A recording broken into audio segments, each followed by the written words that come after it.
All right, quiet on the shit, everyone. Quiet on the shit. Quiet on the shit. We are at the...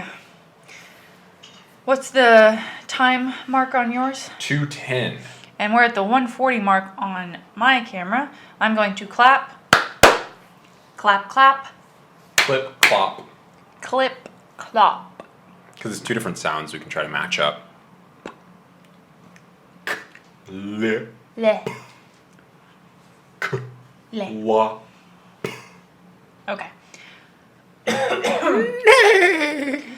We are ready. We are ready. Wait, is it a horse that's approaching Angelo? Angie. Angie. Okay, now be sure to do an intro, since this is technically going to be a completely different week that the viewers will see. All right. 3, Get in the fucking shot. I'm in the shot. 2, You're like half out. There you go. we go. There you go. 1. So, where last we left off, our two heroes, we'll call them protagonists, met up and were approached by an unknown entity. Angie! Angelo. You hear the voice. You turn to look. And you see a woman. She's not very tall, but she's not super short either. She's about average height, maybe like 5'8". When you see her, you don't immediately recognize her. She has short white hair, like shock white, Stilt's Guardian white hair, that like kind of has like these sort of layered bangs over one side, and then it kind of falls down on her shoulders. She has bright rose-colored eyes, like reddish pink kind of eyes, which are typical, like a very Stilt's Guardian noble, like pure blood. She's wearing this like pink and black sort of tight, the like 1700s equivalent of like a pantsuit, basically, like a tailcoat with like these long breeches and then these tall sort of heeled boots. And you see at her waist is a gnarly looking black mace. And on her arm is this pretty serious looking shield too. Like a, not a full shield, but more of like a buckler kind of thing. As she just kind of calls out to you and waves, it takes you a moment, but you recognize Aeleanor Lovelace. And she just kind of looks to you and she says, I didn't know you were back in town. It's been so long. Do you remember her? Yes, but no. No, like yes, Yeah. but... I'm sorry, who are you? It looks like my memory is a little... I'm Aeleanor Lovelace. Madam Lovelace's daughter. Adam? I'm sorry, I cannot recall. Angie. After all those late nights, you hurt me.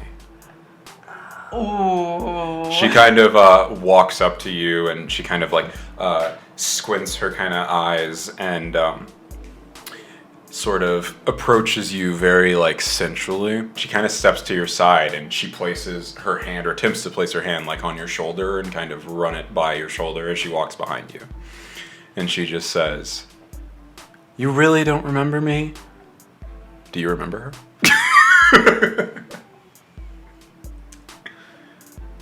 Oh, it's been a long time. When would have been the last time you would have seen her? 5 years ago, 4 years ago, whenever you were back in town. I feel like he does. She remember. is, so basically, Lovelace is the owner, Madam Lovelace is the owner of the biggest, most established sort of whorehouse in the city. And it's also a sort of like bar and like very nice sort of lounge, you know, but it's got sort of a cat house in the back. And this is her daughter, who's sort of the, the best whore in the house, and also the person poised to take over. And so you can determine how much you've interacted with her. But she's been doing that for a long time. Oh, I think it's starting, it's coming back to me a little bit. Oh, yeah? It's coming back to you now? Yes. That's good. You should come by. We can see how much more I can come back to you. I don't know about that. Do you have any, orcish women, perhaps? Do we have any orcs? Of course. The most beautiful women I've ever laid eyes on. I think we probably threw them out with the trash whenever we took that out last. You are very wrong for that. But we You have see, in plenty my of travels- beautiful women and men. In my travels, I've learned that the most beautiful women come from Kumonahar. Yes, they are. That's a shame. I guess 3 years Strong. can really change a person, huh? I guess. All right. Well, it was nice seeing you. It was nice remembering you. She just starts walking away, and she's like, well, if you have a change of heart. I might be down there. We will see. Good. Where exactly are you located again? It's been a while.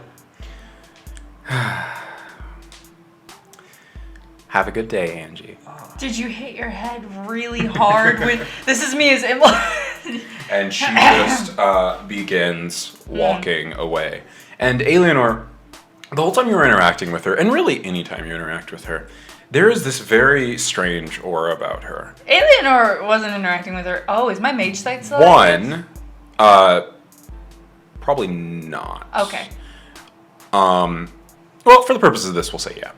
Basically, there's a strange aura about her which you've always sort of felt, but you've never really thought to look at her, like, magically or anything. Mm-hmm. In most cases, it would have been kind of rude because you were, not really there to investigate or anything. But in this Right. case, yeah, you just so happen to have your mage sight on. She walks by, and you realized that this was the person who you saw way down the way last episode. With the bluish sort of fiery kind of evoker / devastation kind of aura. And just as your mage sight kind of ends, yeah, that's what you gather. She's walking away, essentially just down the street. Yeah. As we continue, Aeleanor just kind of whispers through Bones' jacket to Angelo. You should really be more careful. Why? She's dangerous. She didn't seem very dangerous to me. She's Lovelace's daughter. They have a whole network of whores that gather secrets and information for people, and she's very... Ah, that is where I remember them from. She's very manipulative if you're not careful. So, and you might want to give her some sort of apology for forgetting her lovely face. No, I think she knows I was just joking. No, actually I don't remember think her. she does. Then she's very tense. But Brother, you can't just come into the city and start insulting the ladies.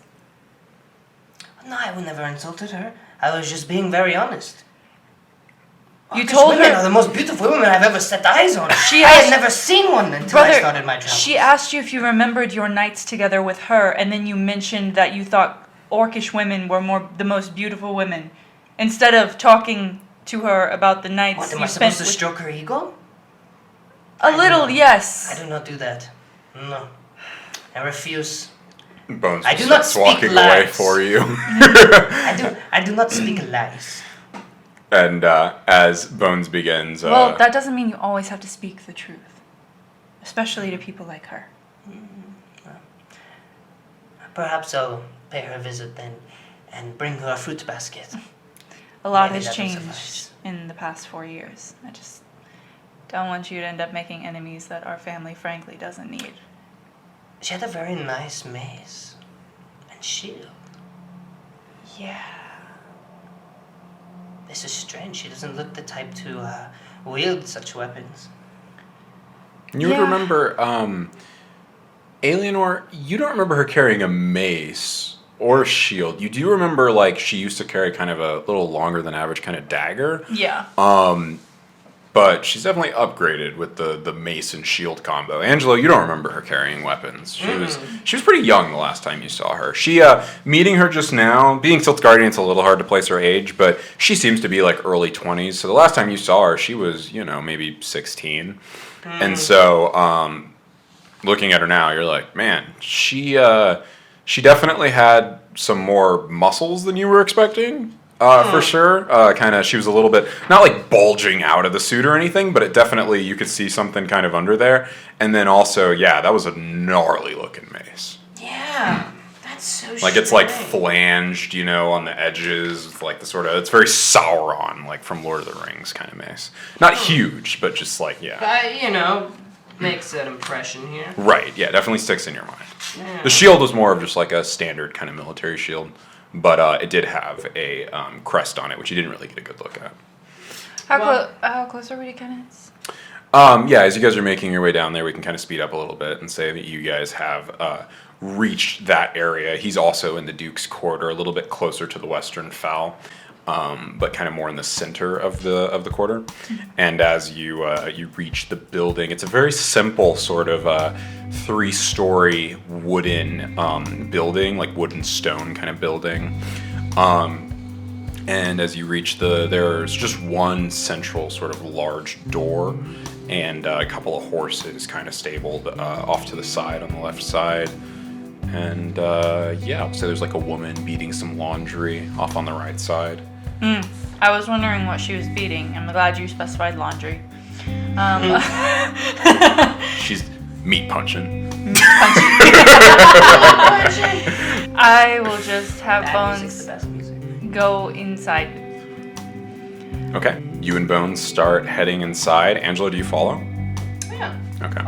So Bones walks up, he opens the door, and as he does, you guys are immediately met with the scents of very heavy like herbs and stuff that you can tell are meant to kind of cover up the smells of very sick, dying people. Yeah. Being hit by that, you realize pretty quickly that this Gifter's Den, specifically the Griffondale Gifter's Den, a very official sort of place of business, is overpopulated right now. Looking around, you see almost every bed is full. Shit. Have no trouble spotting Kenneth in his long blue and gold coat, blue and white coat rather, as he's kind of just dancing around from bed to bed, checking on people, doing small things, and there are all sorts of other people in shorter kind of frock coat kind of things that are doing, lesser sort of medical things, and it is kind of absurd how many people they've put into this place. They've definitely started to use other things as beds and. Do they all seem to be affected by the same thing, or just different things? Looking at it, it seems to be a sickness of some kind. You see bulging pustules, and as you look, Angelo, you take your bandana down, tie it around your mouth, and as you look, you've seen these pustules before. This sort of sickness. You saw it last when you were in Lowtown. The Darasani who's being thrown into the river. I saw this in Lowtown. When were you in Lowtown? Oh, well, I first came here, and I didn't know where to go at first, so I thought I'd just take a walk, and then I wound up in the river. You lived here for like the first 15 years of your life. Yes, but my memory is not as good as it was before. Everything's so different. Yeah. We can reintroduce you, and Bones and I can show you around once I'm feeling better. Yes, I need to get a shave. Yeah, and looking here, it is all types of people who are being affected. You see even a couple of Rivershot boys in their red and gold uniforms. You see Darasani. You see a couple of Riani sort of cordoned off in the back away from everyone else. You see an Amarian or two. I mean, it is mostly Scarlasians because that's just the general majority populace here. But there are still Guardians, Riani, everyone. And as you're looking around, they all seem pretty sick, like not just like, oh, I'm moaning and I'm in pain, but no, it's like these are like, most of them are like unconscious, or like one of them is literally coughing up like bile in the corner. Like whatever this is seems to be pretty prominent and strong. Maybe we should... No, there are no other gifters in the fucking Griffondale. Yeah. And as you sort of walk in, Kind of in a predicament. no one has really noticed you yet. Wait. As they all seem very busy. What is going on with you anyways? Oh, yeah, I guess you haven't really seen all of it. I was in a coma, like I said, for about 10 days.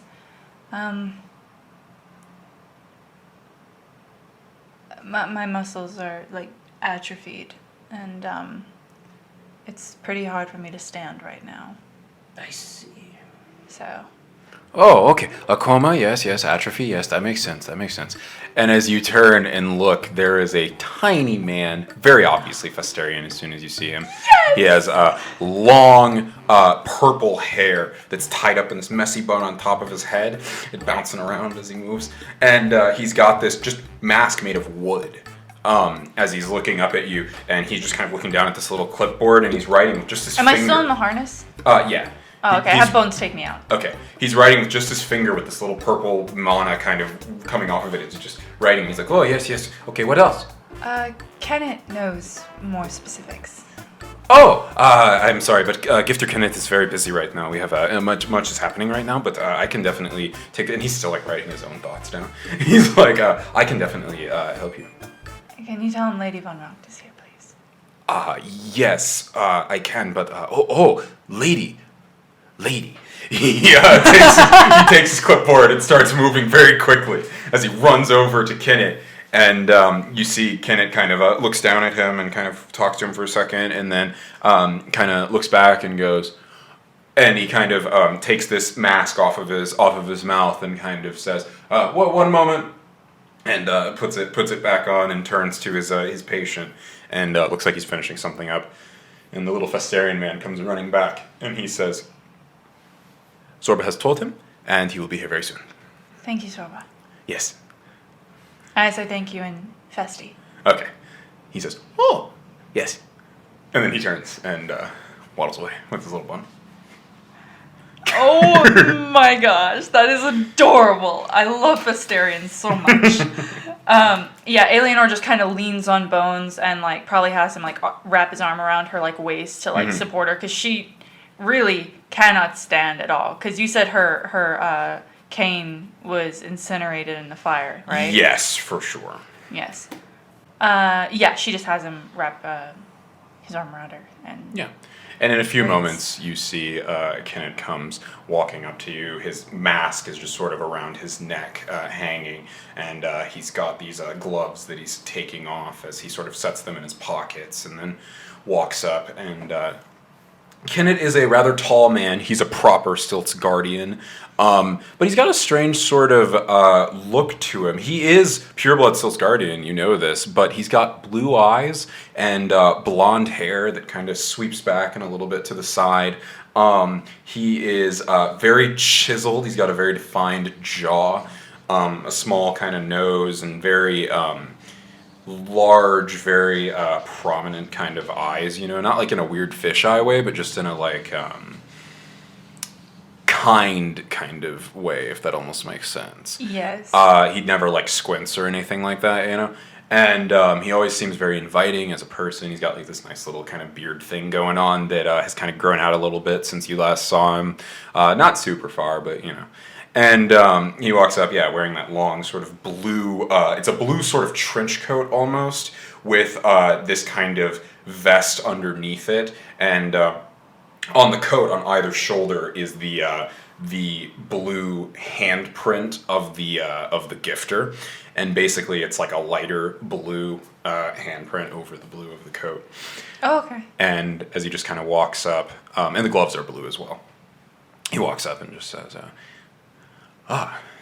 Lady Von Rock, it's good to see you. It has been a concern that you are missing, but now that you are not, that is good. Yes, I found the search party in my living room. It was a strange reunion. Yes, that sounds odd. I was planning on coming to see you, but it was there's much happening here, so. I see, and I don't want to draw you away from anything that's as important as what this looks to be, but you know I wouldn't come if it wasn't important. Of course, yes. No, it's not. There are many people who have come here. We even have some people here from Ceres. Zorba is from Ceres, and they have come to assist us with the situation. So. Wow. Did this break out while I was gone? Yes, it had been something that it occurred very quickly. Apparently, it has something to do with. Come with me, and he just sort of takes your. We'll say he just kind of takes your hand and starts leading you, and he says, "Are you all right? Can you walk?" Not really. And he says, "Oh, no matter." And he just reaches and grabs you, and just like picks you up, and kind of carries you. And he just kind of looks and says, "Oh, is this okay?" Yeah, this is fine. Good. She's blushing. And he just kind of carries you up the stairs to the left, and you guys head up past another row of not nearly as filled beds up here, but you see that they are more heavily quarantined, basically, with like cloths and like blue cloths all over the place, like draperies and stuff. And there are people wearing like full like get-ups, basically, trying like to cover all parts of their skin and stuff up here. Less patients, but obviously more severe. So you can tell they're trying to kind of like separate the different severities. And so he leads you up past that level to the top level where kind of the office is to be. You've been here before. Mm-hmm. And so as he leads you up, Angelo, are you following? Yeah. Okay. And Bones is as well. Mm-hmm. And as you arrive at the top, he turns around a corner and there's this beautiful blue stained glass wall. It's not like a window. It doesn't go out either side. It's just a wall that separates. So basically the light that comes in through the windows shines through the stained glass. And so the whole room is just this blue sort of hue with the light coming over it. And you know this to be sort of the traditional gifters, like... It's kind of like where they do, it's almost like therapy, sort of, where it's not like a proper office, like a business office. They don't really have one of those, but it's like where they do their non-physical sort of medicine. And you know that they are like, they do have sort of like therapy services kind of things. And so he comes and he sits down in his sort of chair, and you know there to be these sort of love seat equivalent kind of couches and stuff where people sit and are sort of received by the gifter. And so he essentially says, please sit. He's carrying me. Oh, right. Sorry. he motions to you and says sit, and then just sets you down. Okay. But he motions to Angelo and says sit, and Bones. And then he sits down and he says, apparently what has happened was there was a temple in Lowtown. And as of recent, I'm sure you've heard that it slid into the river. This was 3 weeks ago or so. And since then, there's been concern because of the blocking the path of boats and these sorts of things. And people had gone to investigate it, some of the river shot boys, I guess. And when they got there, it was something is there. Something strange. Something old, it seems. And it has repelled them, shall we say, to keep them away and anyone else. And at first it was just tricks and fictions and various thaumaturgical calls and things of that nature. But recently, 3 days ago, I believe, those who had went began developing this new plague. I hate to use the word because of what it brings, but at this point it is spreading so quickly and so many have been afflicted that it is... But the strange thing is it's not contagious from the person to person. It's individuals who go to the place, who get too close to the temple. That is strange. Then obviously whatever entity is in there is causing it. Sending a warning to anyone else. That is the concern, yes, but I'm sorry to say, but without your father, it has been a bit of a challenge. The lady, I forget her name, Cassandra is her name. The arcane investigator of Ceres. She was here a few weeks ago, but she has gone back since then, and I heard that she is busy with other things in Erin, or on the border of Erin, and so it has been a little bit complicated to get anyone here who could solve this problem. But are you all right? You seem perturbed. I'm fine. I remember meeting her in passing a few weeks ago. Yes, she came for the party, I believe. Yes. The Coli Conchella thing. Yeah, I never saw her after the party, so I didn't know where she'd gone. Yes, I heard that was not a good thing. It could have been worse. Yes, many more could have died for sure. But yeah, so since then, we've just been overwhelmed with the amount of people. There are so many people in Lowtown that you can't keep all of them away from it. And if anyone tries to guard the area, they develop the sickness as well. And so over the course of 3 days, we've already filled up all of our lower levels. And we've got legitimate threats on the second level. And we can't start moving people up there because it's much more dangerous. And we don't know what they could contract or how things could mix or change. And with the fact that this thing is obviously quite magical that's causing this, we have no idea what the capabilities are of this disease in and of itself. It might evolve or change into something worse, and if that so happens, then everyone is at risk. But right now, all that we've found is that it's only the people who get close to the temple. So I hear the Riverside boys are trying to sort of create a perimeter, but it's in the river, so the boats can't all go around it, and it's been complicated. But before you start jumping to conclusions or obligations for that matter, there are many things that are happening right now. The Duke has sent a bit of a notice to me, and I've seen some of the things that I imagine you're going to be presented with. So please do not immediately assume that this is the most important thing for you to deal with. There are many things that have begun to happen. There's a murderer on the loose, so... Yes, without an investigator, there have been a few murderers, actually. I've heard some things. There are a lot of people missing in Lowtown. It would be good to... I think it would be good for you to go see the Duke once we're done here. That was the plan. Trust me, yes. That was the plan. I assume you've come to get some energy back. You seem very lethargic. Yes. Yeah. Angelo? As he looks over to you. You want to know what, this entire time too, I imagine that Angelo's just been looking out the window. It's a beautiful That's window. why, no, he loves it. So I was like, you don't waiting know for what it's someone to made say of. something. It's not proper glass. As you're looking at it, it looks... Go ahead and make a... let's do an Arcana check. Holy crap, we rolled dice here, guys.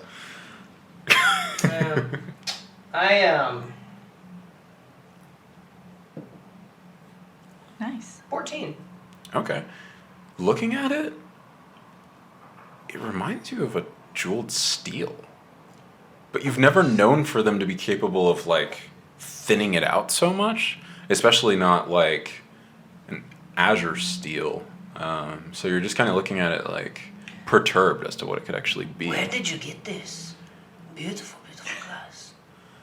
Oh, it's a arcane construction. It is brought here by the... Is it a jeweled steel? Sort of. It's a arcane simulation. It's the same kind of idea. It's a fiction, actually. And he sort of stands up and walks over to it and just sort of holds his hand through it. And he's like, the reflection is really just the way the magic is coinciding with the light. It's not a physical piece. It's a tradition, for the most part. Most of what we do here. What kind of tradition? It's something that came with the office a long time ago. It's something to do with the first gifter. It's a very complicated thing. I honestly have not studied a lot of the histories that way. You might ask, I don't know, maybe someone in Valna. He's like, I'm sorry, it's not my area of expertise to know all of the histories. There are the museum. You could probably talk to my brother. I don't know.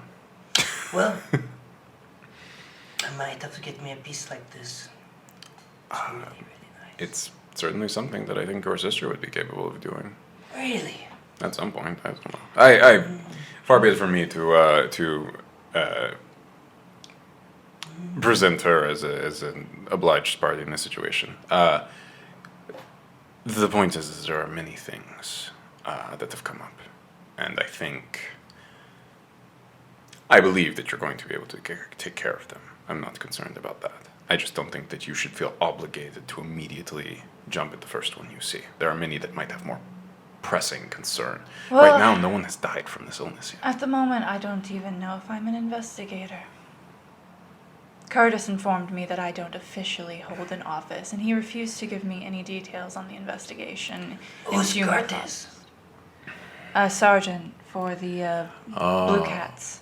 Lowchester. He is trying very hard to fill the shoes that his sister has left for him. She moved up. She is the major now. Oh. And the only person above her is the Duke. She is the head of the Rainmakers currently, and Lowchester has taken her place as sergeant. He didn't even get to be an officer before they put him in the position, because she believes in him, but he has a little less belief in himself, shall we say. That is very strange. It is, but in these times, the way things are right now, things are strange. The Duke is making odd decisions, shall we say. No, not to be blunt, but Please. this is very important. Yes. She just takes off her glove and shows him her hand. Ah. And as she takes off her glove, I got special curse eyes, right? you see this white pearlescent band with these pink lines running through it, and immediately she takes off the glove, her hand pulses, and all the veins in her entire arm light up with this pink energy. And you, Aeleanor, feel pain surge through your body. You take 15 points of psychic damage. That's all I had! Is it?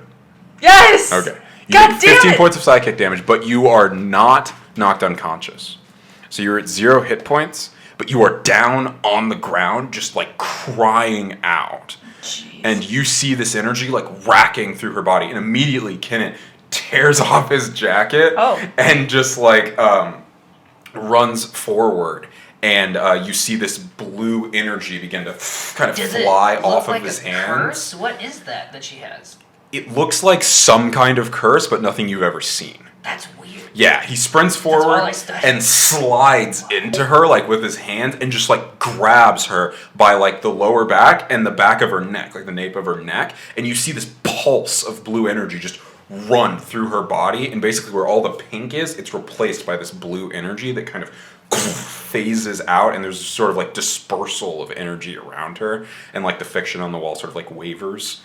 And you immediately feel this cold, like, rush over you as all of this, like, strange sort of burning sensation is, like, put out by this intense cold, as you then are just, like, laying there kind of shivering. And he just takes his jacket and kind of, like, puts it over you, as you just kind of feel the warmth come to you. And he kind of just helps you up, like, to a sitting position. I'm sorry, it's never done that before. It's never... Well, we've never seen anything like this before, so we have to be prepared for the possibilities. Are you all right? I don't know what's happening. I know. This... The last thing I remember before blacking out that night was casting in a language I don't remember and cutting into my own flesh.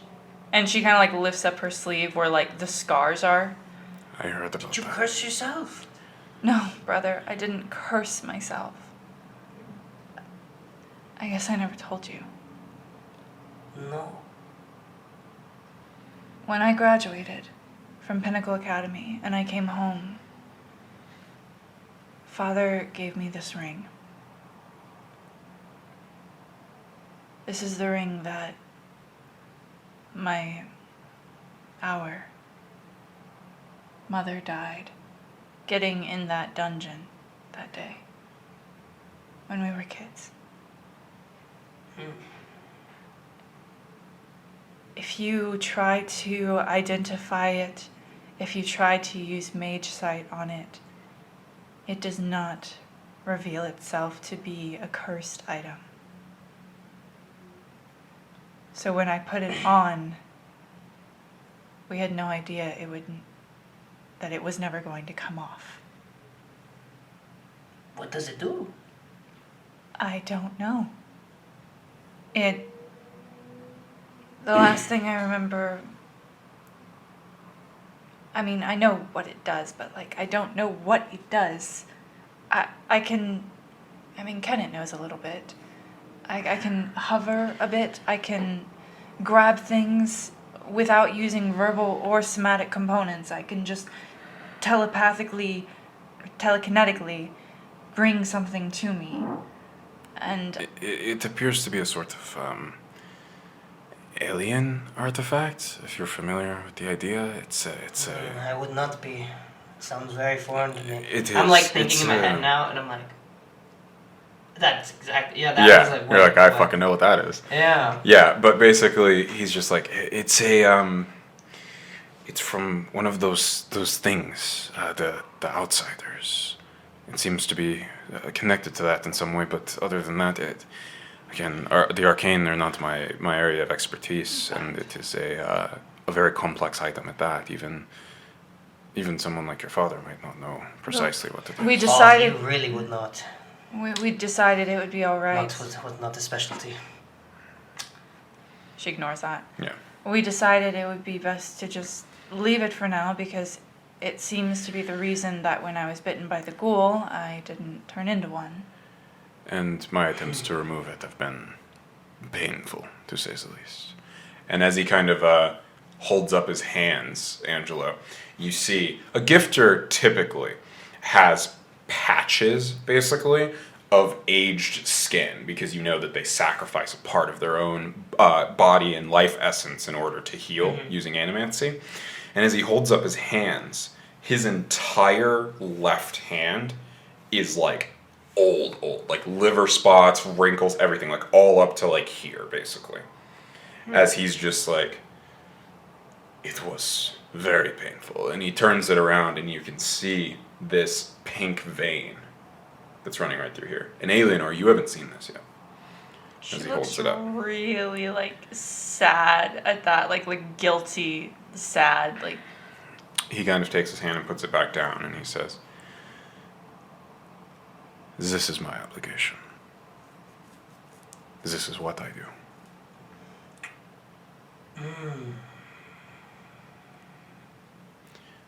How are you feeling? How many hit points did she get back? You didn't. I didn't get any. He stopped the thing that was happening. He stopped the thing that was happening. Yeah, so right now, That's all we'll just say you're at 1. 1. But he says, "No, come." And he just kind of picks you up. Oh. And he walks you over to, off in the corner. It's not among the other seats for like the therapy kind of sessions or the receiving. It's this just sort of long sort of table, kind of like a chiropractor's table.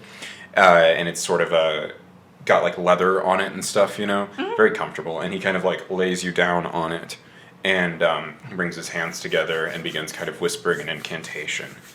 And he says, let's do what we can. And as he begins kind of moving his hands together in this sort of fashion, you see the blue energy begin to kind of build around them and begin to move up his arms all the way up to his shoulders until this kind of like fire is sort of raising off of his shoulders. And then he begins to kind of set his hands down on you, and you see the energy kind of flow down his arm through his fingertips and sort of into your body, and you feel this very intense sort of warmth course through your body, and you begin to sweat a little, as usually happens.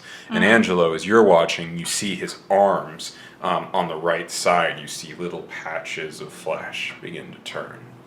And you both recognize, you've seen a gifter do their job before, but you recognize two things. One, him producing that much animatic energy is pretty crazy. Usually when a gifter does it, it's literally just their hands, sometimes even just their fingertips. And he's going like all the way up to his shoulders with this energy. And then the other thing you notice is that the rate at which his flesh is like getting these little old patches is like way faster than most people who do it. Like basically he's doing a lot right now, a lot more than most gifters do. Why is that so much for you? He just kind of continues to sort of push the energy into you, Aeleanor, and he just says, like I said, this is something that is very different. You see, have you told him about the other curse? Yes. You have another curse? His memory has been a bit spotty, it seems. Right, the first mission, I don't know if you remember it, but Father and I, we went to a little town that people were disappearing in, and there was a creature, it was a ghoul, right? Mm-hmm. And it was taking able-bodied civilians and turning them into ghouls as well. Mm-hmm. And it was for some thing that it called the Empty King.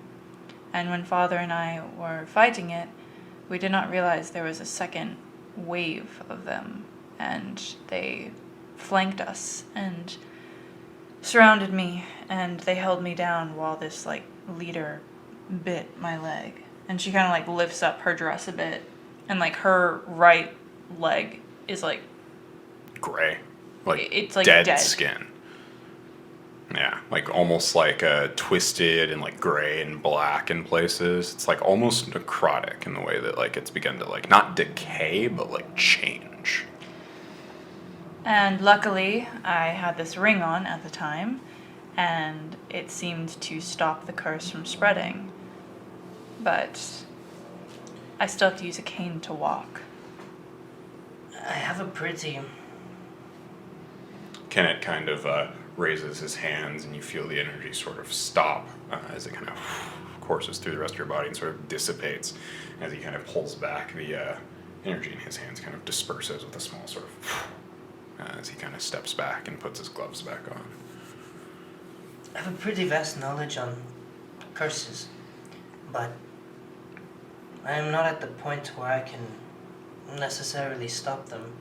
Where did you acquire that knowledge? Maybe we could go see whoever did what? you learned from. I don't know. Where have you got that knowledge? Because no one in Griffondale seems to know anything about curses. It was from here and there, but traveling. And old, people in Komanohar that some of the wouldn't call them priests. What's like an old person in Komanohar that I don't know, like a witch doctor. What would it be? Kakmarubi. Dude, Kenneth is so hot. Just like... Yeah, it's one of the most valued and respected dope. positions in Orcish society. So, Kakmanarubi. Kakmarubi. Cockmarubi. I learned from the Kakmarubi. They are these storytellers that are in Komanohar. It really has helped me out a lot on my travels. At this point, I don't think I'd care if we took a holiday to Komanohar to fix these problems. And like I said, I really am only one to place a curse at the moment. I have yet to receive the knowledge on how to remove them. That is something that I am still working on myself. But I am nowhere near there yet. It is a very complex thing, even for gifters. There are very few who are capable of doing it in a way that is not going to damage them quite permanently. I've heard of one man who was capable of removing a curse of quite low level, and in doing it, he lost his entire arm. It was just gone in an instant. Burned off by the animancy, I suppose.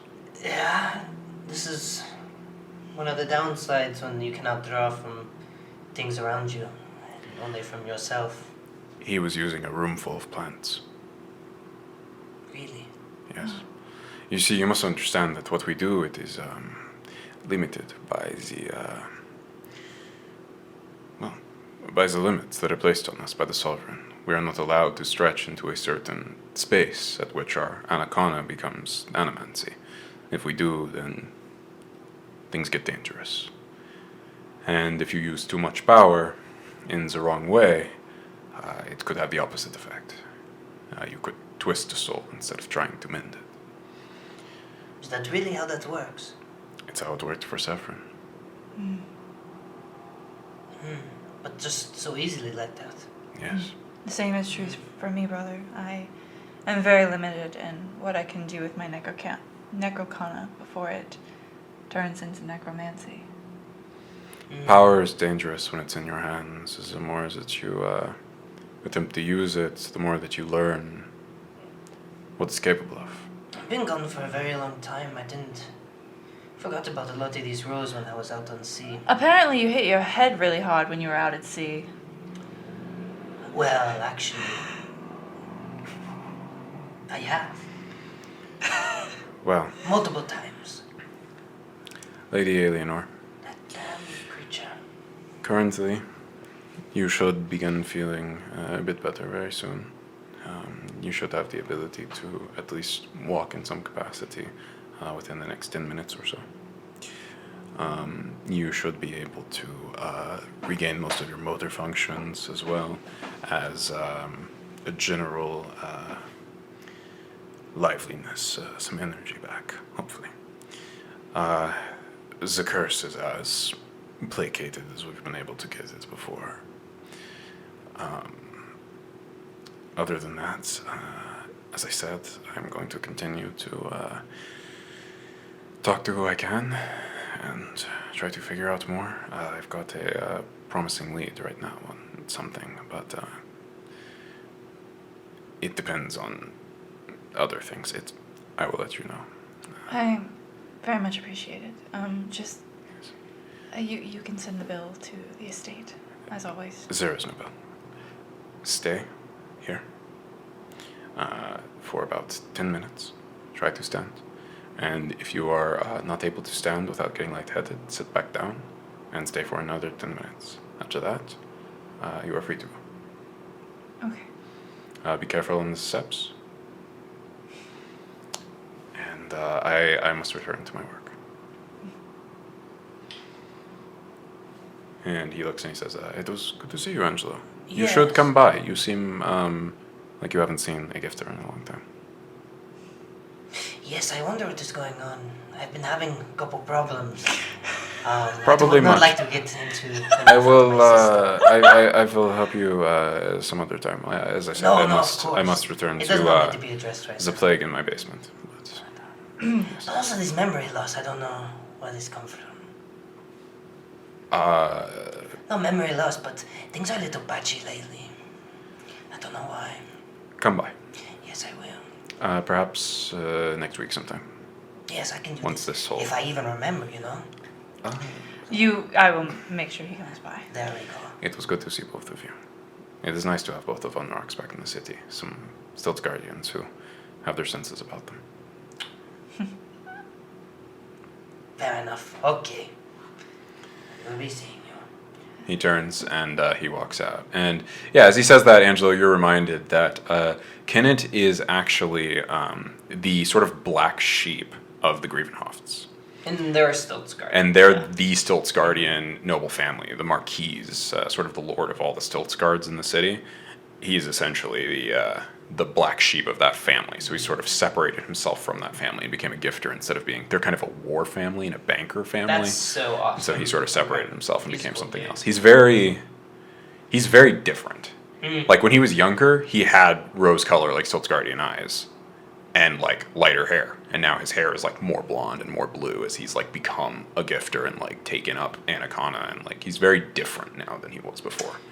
Yeah, I think that's interesting. I think Angelo would actually kind of relate.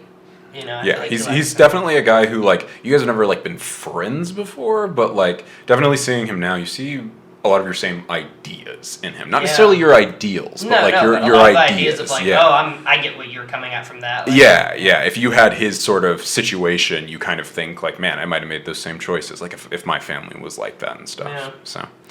Now, Angelo, Yes. Kenneth is one. Well, now I suppose he's the only person in the city that knows the full details about the curses I am inflicted with. Most people know that something is wrong with my leg, however they don't know why or what. And no one, except for Kenneth, knows about the ring. Not even the Duke. So please, don't mention it. No, the Duke should not know about that. Yeah, don't mention it to anyone. Father and I fear that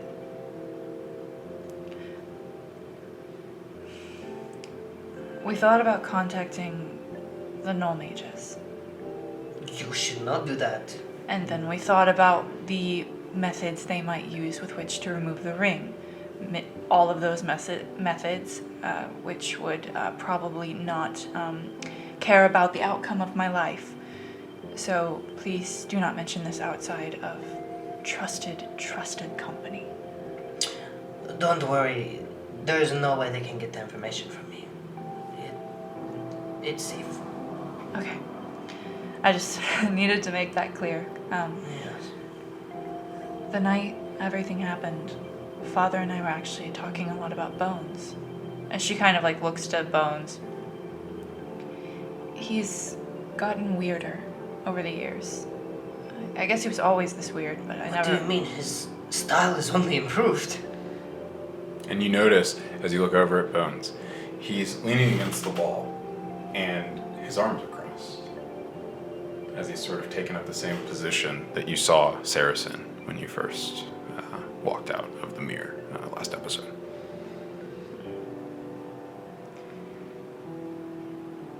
He's showing more mannerisms of personality, and he's always had a personality, but that night that the fire happened in the shop, Bones disobeyed me. He wouldn't let me go back in after I realized Father hadn't come out. I tried to go back in, and Bones grabbed me and he wouldn't let go. Maybe he was trying to protect you. I ordered him to let go. I'm not the best with magic, but I don't know. I feel like maybe there's some things that transcend reason. Perhaps he's grown some sort of semblance of a conscience. But that's not supposed to happen. That would mean I used necromancy to make him, not necrocana. Well, I mean... It's just a theory, and we're not entirely sure if any of that's the reason or not, but we even tried to communicate with Bones at some point, and he... Did it work? It's just screaming inside of his head. Ah! Like a screeching sound, like someone's trying to say something, but someone's screaming over them. And it knocked both Father and I unconscious for several hours when we tried. I even tried completely disassembling him and redoing the ritual. It still didn't work. He came back exactly the same as before. maybe it was more than just necromancy. But again, this is something I just wanted you to be aware of, but obviously stays between us. Well, Father and I were investigating it before everything happened, so I figured if you knew about curses, maybe you knew something about Eidolon's going rogue. And she just kind of like gives a small like glare to Bones. And as you do, he just kind of raises his hand and kind of tips his hat. Like Saris did. yeah, I don't know about that. I don't know any curses like that.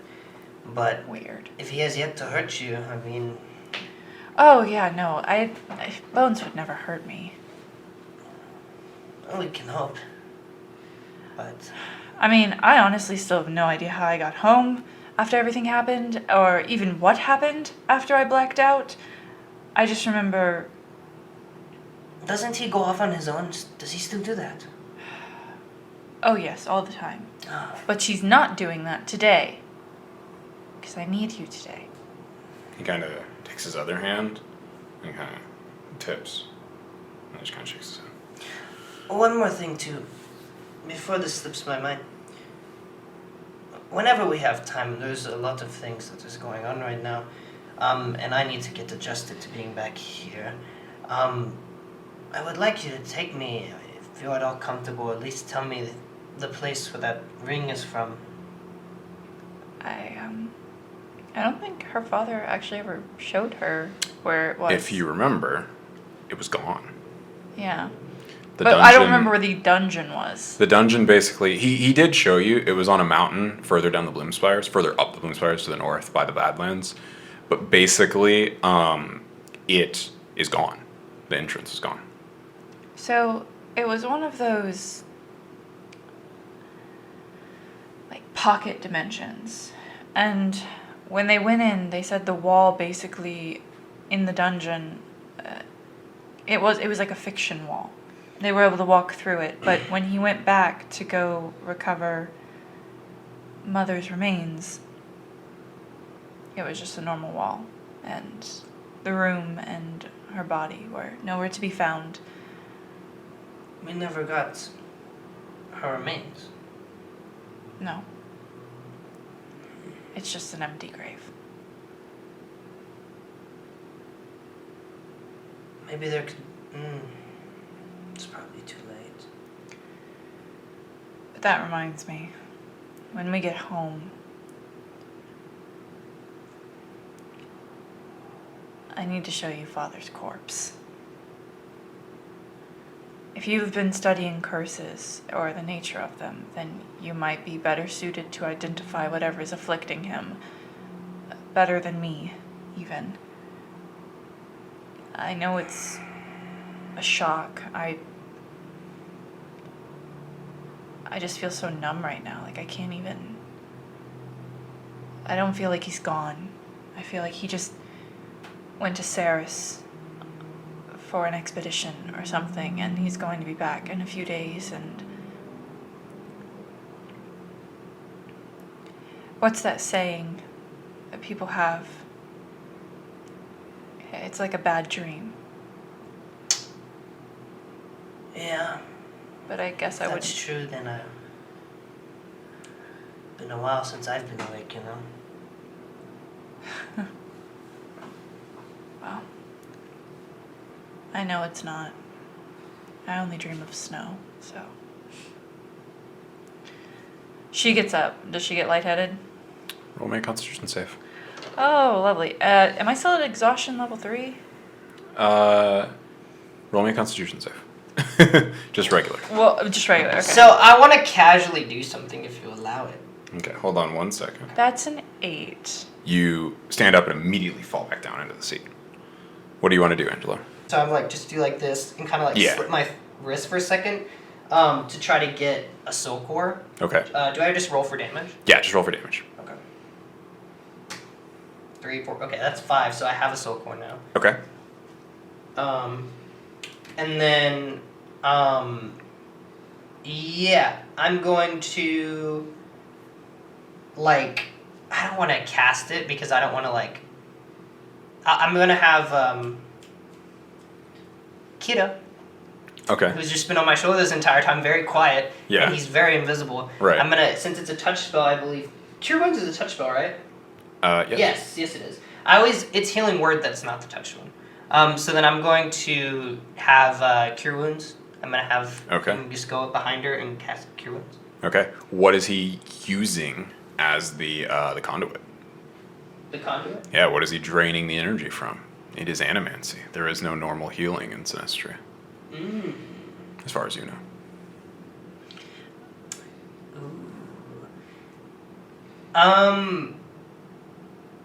Is there any, like, plants or anything around? Not up here. A bird on You the could window use ledge. yourself.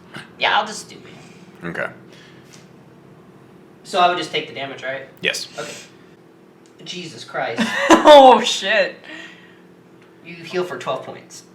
Hey. As Angelo just coughs very violently and a little bit of blood comes out. I'm like looking in the direction of him, like, and I'm, oh wait, because we can telepathically communicate, so I'm like, you motherfucker. He's like, you told me to, Dad. What you That's want? too much. What you man. want? That's too What you much. want? Too much. It's like, you literally told me to. God. That's way too much. Does Aeleanor notice anything? No, you just feel this very familiar warmth as energy pulses through you. And you stand up kind of instinctually. And just... Oh, it's starting to kick in, it seems like. Can she walk now? Yeah. Hey. And in fact, we'll say you're only at 2 levels of exhaustion now. Yay! Which is disadvantage on ability checks. And speed halved. And my speed is half. So I can walk like an old grandma speed, about 5 feet per round. Yep. Until I get my fucking cane back. Yeah. Okay. So, Kirameku just kind of flutters back over to you, and Aeleanor, you hear this like sound of like a wind, basically like a soft wind, just a. All right. Well, I'm starting to feel better. Let's go see the Duke, shall we? Yes, we should. Also, remind me later when we're at the house to introduce you to somebody. She like looks around. Yes. It's not Arana, is it? Because I remember her. Who's this? Let's go. All right. And Come on, Bones. And so that is where we're going to end this All right. episode. Perfect.